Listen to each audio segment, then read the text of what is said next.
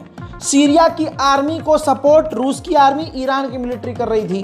रूस और ईरान जरा सा बिजी क्या हुए मिडिल ईस्ट में, आतंकियों ने खेला कर दिया। अब एलेप्पो के दूसरे इलाकों पर, बाहरी बॉर्डर के इलाकों पर इन रेबल्स ने कब्जा कर लिया है। लेकिन अब सीरिया की आर्मी बड़ी ही तेजी से एलेप्पो के बीच सड़कों पर तैनात हो रही है।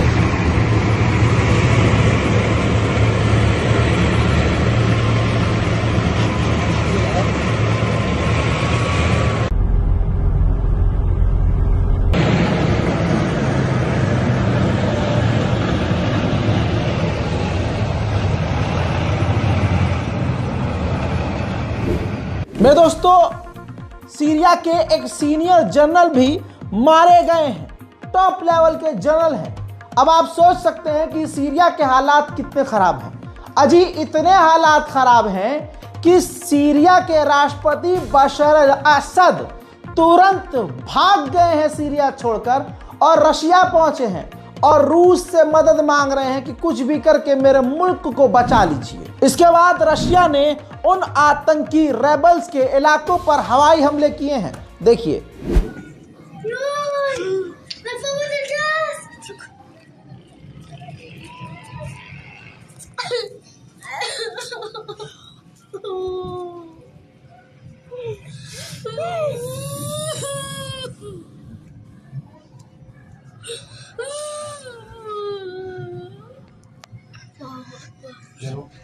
वहीं सीरिया की आर्मी भी क्लस्टर बम का इस्तेमाल आतंकवादियों के खिलाफ कर रही है।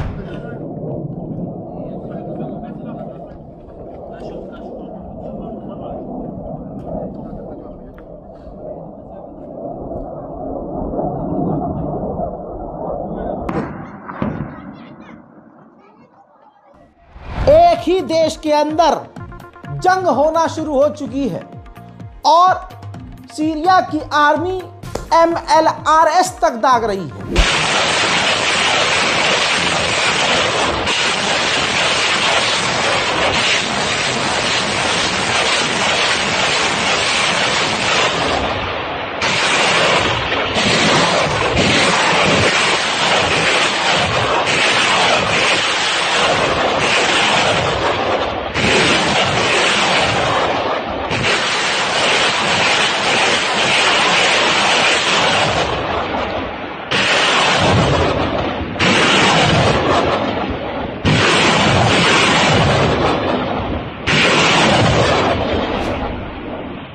हज़रात मोहतरम, आपको बता दूं कि फिर ये सब मैंने क्यों दिखाया आपको और मैंने तुर्की का नाम क्यों लिया, इजराइल का नाम क्यों लिया। ये जो आतंकी संगठन ने खतरनाक तरीके से इलाकों पर कब्जा किया और नरसंहार किया, तुर्की उनका साथ दे रहा है। अल्लाह अकबर। तुर्की देखिए स्टेटमेंट दे रहा है कि ये एक लिमिटेड ऑपरेशन है, आतंकी हमलों को तुर्की से Syrian rebel assaults near Aleppo is limited operation.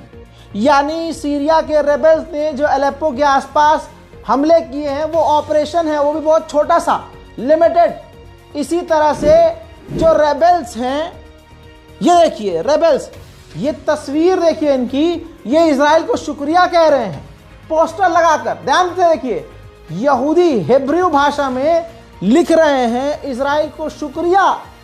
तो आपको बता दूं कि इजराइल और तुर्की इस आतंकी संगठन को ओपनली सपोर्ट कर रहे हैं। अब समझ में आया।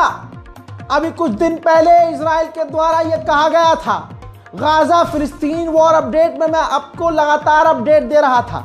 इजराइल ने आधिकारिक तौर पर कहा था कि हमें लड़ाकुओं को, सीरिया के लड़ाकुओं को, ईरान के लड़ाकुओं को, इनको हमें सपोर्ट करना होगा, हथियार देने होंगे।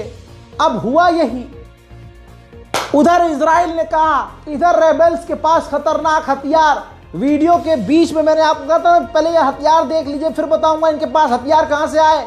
एडवांस हथियार तुर्की नहीं तो कौन देगा? एडवांस हथियार इन आतंकियों को इजराइल नहीं तो कौन देगा?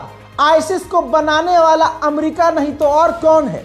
ये तमाम दुनिया जानती है। बहरहाल सीरिया का हाल काफी बुरा है और भी बुरे हालात हो सकते हैं। सीरिया जाने वाले लोगों से गुजारिश है, जो खासकर शिया समुदाय के लोग सीरिया ज़ियारतों के लिए जाते हैं, यही कहूँगा अपनी जान बचाइए। और काफिले वालों से और टूरिज्म वालों से यही कहूँगा, ट्रैवल्स वालों से कहूँगा, जान मुसीबत में मत डालिएगा। सीरिया के हालात बद से बदतर हो चुके हैं। फिलहाल की इस रिपोर्ट में इतना ही। जय हिंद।